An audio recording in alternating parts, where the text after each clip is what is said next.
Tazaryach back on Ready for All. What's going on? Hey, what's going on, man? How you doing? Ready? Hennis? Yeah, I'm alright. We just finished up the cookout. It's dark now, but it was a beautiful event out here. Tons of brothers and sisters came from all over. We had an excellent, beautiful time, man, like ISUPK do. Yes, sir. I mean, so that's what's up. Yes, sir. This is my second time here. Last time I came really late. I missed the whole ISUPK. But we here. Right. There's some things I want to cover with you. Get some clarity from it. Right. Obviously, one of the latest videos I saw was a video of you and a young brother from Africa. Yeah. I don't remember what country, but he was 14 years old. Yeah. And it was saying that he couldn't come because he was African. You're damn right. Right. So you received a whole lot of backlash from that. Yeah, I did. I'll gladly take that backlash. I'm not feeding no stinking ass African. And let me tell you something. Yeah, I'm too hard. And let me tell you something. I'm absolutely good with that backlash because them same niggas that got mad because I said I wouldn't feed that African boy ain't feeding African people, period. Ain't feeding nobody, period. ISUPK has a food program. We give out thousands of pounds of food a month to anybody. Now, you can call me or you can call Captain Taiwan. Captain Taiwan is in charge of Philly. And we send food upon food upon food to families across this country, across even as far as to the UK. So if anybody have a problem with that, let me see you feed people first and then complain because I wouldn't let some little nasty African come and eat with me. Now let me ask you, where does this beef or disagreement, or where does it actually stem from? As far as what, the African? In regards to, the Hebrew Israelite or ISUPK specifically and African. Okay, the reason why we don't deal with Africans, if you read Deuteronomy 7 and 6, it said the Lord severed us from all nations.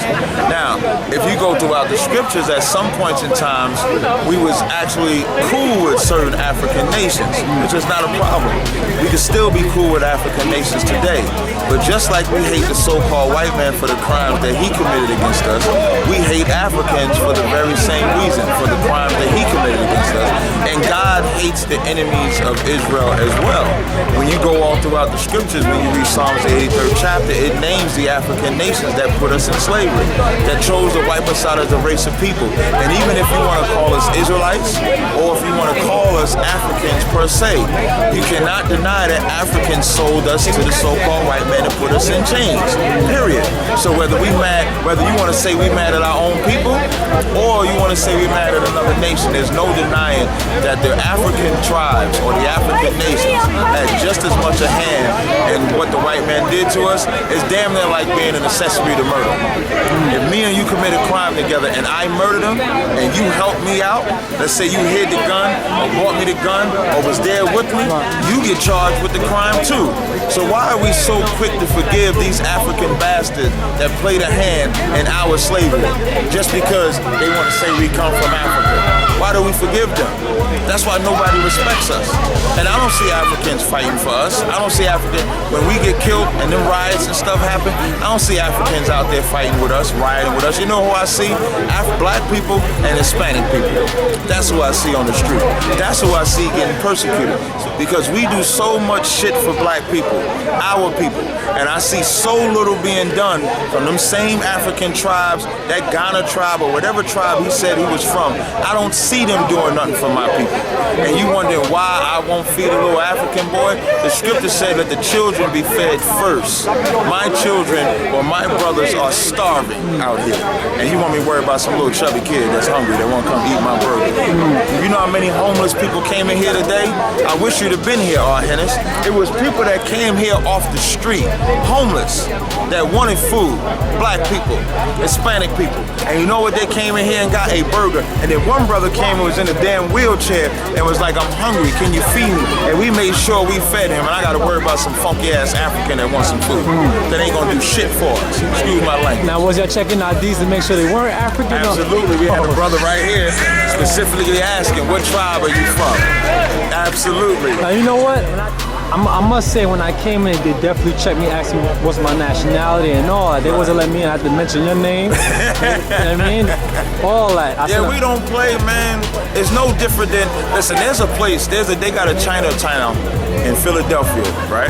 Yeah. And they got restaurants in Philadelphia. Yeah. Now, the restaurants are, say, open from 7 to 7 p.m. Yeah. Now, that 7 to 7 p.m. is only for like anybody that's not Chinese. And if you try to go to that restaurant after 7 p.m., they'll tell you they're closed. But if you're Chinese and go to that restaurant after 7 p.m., they'll let you in. Okay. Because they care about their people. Why can't I just care about my people in the ghetto? Why do I gotta include Africans or white people or Arab people? This is just for my people. And again, those same people that's complaining, do something. All the people on YouTube want to complain, do something. When I'm saying do something more than what I'm doing. If you're saying I'm doing a terrible job, that I should have fed that African boy, you go feed him. Let me see you feed him and then go find him, put him on the camera, feed him, and then come back to me. Meanwhile, I just fed over 200-something people today. We feed thousands of people a year with the food program that we have. So you can't, it don't really mean nothing to me. You know, I don't care. I'll never feed an African, period. Now, when we get in the kingdom, when we're re-ruling, when we're setting precedents, then we'll deal with them. But they'll be second-class citizens, the way that they're supposed to be. And you know what? Africans treat us like second-class citizens. They don't treat us like we're equal. I've yet to see it happen. So that's how I feel. Now there's a brother named Zion Lexx. Right, Lil P. A Hebrew from a different faction. He's not a part of ISUPK. He's an Old Testament Israelite. He's an Old Testament Israelite as opposed to New Testament.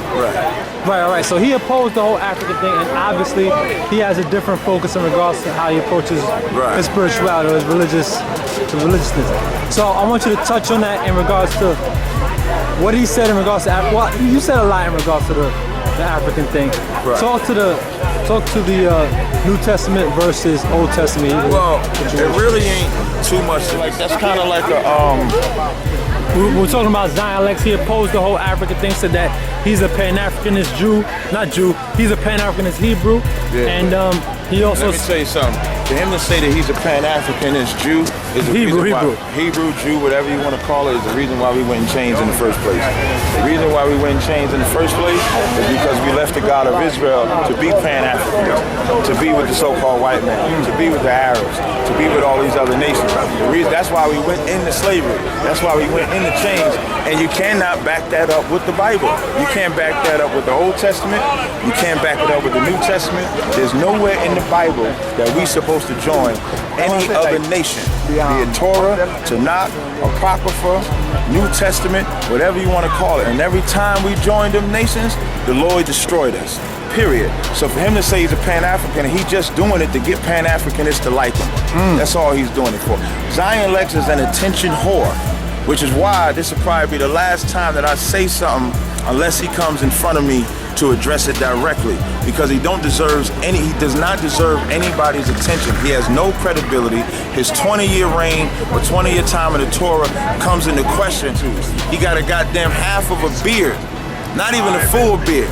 And him being from the tribe of Levi, call himself Levi, meaning they the priest, how you ain't gonna have a beard? So he's just an attention whore. He got his ass whipped by Polite, got exposed by Polite, and then think he's gonna attack the New Testament and he'll just get his ass whipped. Plain and simple. And of course I'm talking with the scriptures. I ain't talking about like physically trying to harm the brother or anything like that. But if he comes in front of the camp, it'll be a horrible day for him. If he, I don't know what else he could say that would motivate me, because he ain't said shit. You know what I mean? And it was Sinetta really calling into the show that made me hammer him, but I don't take back nothing that I said. Old Testament Israelites got to go. So are you down for the debate? Because it sounds like there's going to be a debate. I have an order. Now, would I like to crush Old Testament Israelites? Absolutely. I don't care who it is. You understand? But we follow orders. Unlike him, where he'll disobey his elders' orders, we follow orders. So if General Yohana say, go ahead and beat the hell out of this Old Testament Israelite, we'll do it. Period. And if whatever he says is what I do. You understand? I don't move without permission, so to speak. And if everybody moved like that, we would be a perfect and obedient system of people if we follow orders. But everybody want to be their own man. He want to be his own man. That's why he look like shit now. Now let me ask you this: if the Old Testament Hebrews win a debate against the New Testament Hebrews, not gonna happen. Let's say it's you. Let's just say if they do, would you be someone to change or shift the way you approach your spirituality? Or like I always say, I remember when Unc said we got to put the Bible down. And my response to him was, I don't have a problem with you saying put the Bible down, but give me the viable alternative. So I can't even imagine what an Old Testament can do, Israelite can do, to make me not but follow after Christ. I'm sorry. It's like I follow every prophet of the Bible. I follow from Adam all the way up to Christ, all the way up to Paul, all the way up to Peter.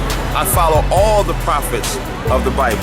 So I couldn't even fathom what an Old Testament Israelite could ever do. Only thing they could talk about is dumb shit. Did Christ exist? What a virgin is?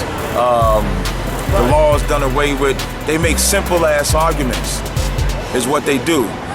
Both of our beliefs is based on faith, and the law is based on the law and faith. So you can't question Christ, because then it forces the only thing that saddened me about it, it forces me to talk about Isaiah or Daniel and put them into, not so much put them into question, but just to show that our faith is based bigger than, how do I word it? It's bigger than just calling it Old Testament and New Testament. It's just our way of life. So you can't get me to change the way of life. So that's the best I can tell you. All right, man. I think we got everything. No sweat, I appreciate it. I don't know why you call him Lil P. I call him Lil P because instead of being righteous, if he was about Torah, he would have went to his actual elders and done it. But what he decided to do was run to his new daddy. Polite is his new daddy. Because Polite, first of all, he was talking about Polite for months. Polite just recently did a debate where he exposed Zion Lexx, Lil P, for lying on him about saying he didn't go to Egypt. And just because Gorilla Hebrew responded to his video, just because I said he need to correct himself on Facebook, he took it upon himself to, and now he say he Pan-Africanist. And you telling me the only Pan-Africanist that he could have went to was Sinetta and Polite, who's supposed to be his enemy, who's supposed to just have talked about him? They don't look at him with respect. They look at him like a weakling, like a punk. Because that's what a weakling does. It's damn near like if I can't beat him, join him. That's why I call him Lil P. He's Lil Polite. That's Polite's son right there. Polite. You know, I like when the Yankees used to beat on Pedro Martinez when he played for the Red Sox, and Pedro Martinez says the Yankees is his daddy. That's Polite, the Zion Lexx. That's Lil P. But I got to go, man. I don't want to take up too much of your time. I got to roll. Big up to Commander Jenny Hanna, Israelite School UPK. This event was the bomb. Lord's will, if Christ don't return, we'll do the same thing next year. Yes, sir. All right, all right. Thanks,